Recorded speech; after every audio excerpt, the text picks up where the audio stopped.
সরকারে এনডিএ সরকার আসার পরে তারা 2024-25-এর বাজেট পেশ করেছে, মানুষের কল্যাণ বিরোধী বাজেট। এই বাজেট যেভাবে একটি রাজা তার প্রজাকে সবাইকে মিশে থাকার এবং সবাইকে সমানভাবে তার থালে যাতে খাবার থাকে সেই খাবারের ব্যবস্থা করে, আমরা এবার দেখেছি যে অন্ধ্রপ্রদেশ এবং বিহারকে আলাদা ভালোবাসা দেখিয়ে অন্য রাজ্যগুলোকে একটা ডিসক্রিমিনেশনের দিকে নিয়ে চলে গেছে। আমরা দেখেছি যে 26,000 কোটি টাকা খালি বিহারকে দেওয়া হয়েছে এবং 15,000 কোটি টাকা অন্ধ্রপ্রদেশকে দেওয়া হয়েছে।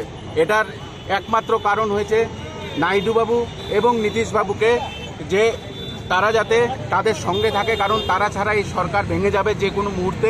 তাই আমরা এর বিরুদ্ধে যে খালি বিহারকে এবং অন্ধ্রপ্রদেশকে কেন এইভাবে আলাদাভাবে টাকা দিয়ে অন্য রাজ্যগুলোর দিকে অন্য রাজ্যগুলোকে প্রাধান্য দেওয়া হলো না। এবং এই বাজেট কিষাণ বিরোধী, যুব বিরোধী, এই বাজেট সাধারণ মিডল ক্লাস মানুষ বিরোধী।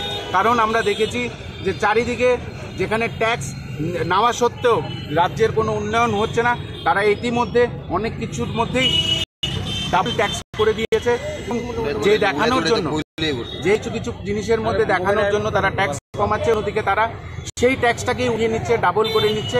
তার বিরুদ্ধে আজকে ত্রিপুরা প্রদেশ যুব কংগ্রেস, NSUI এবং মহিলা কংগ্রেস এবং সকল শাখা সংগঠন এই প্রতিবাদে আমরা আজকে বাজেট বিরোধ প্রতিবাদে আজকে রাস্তায় নেমেছি।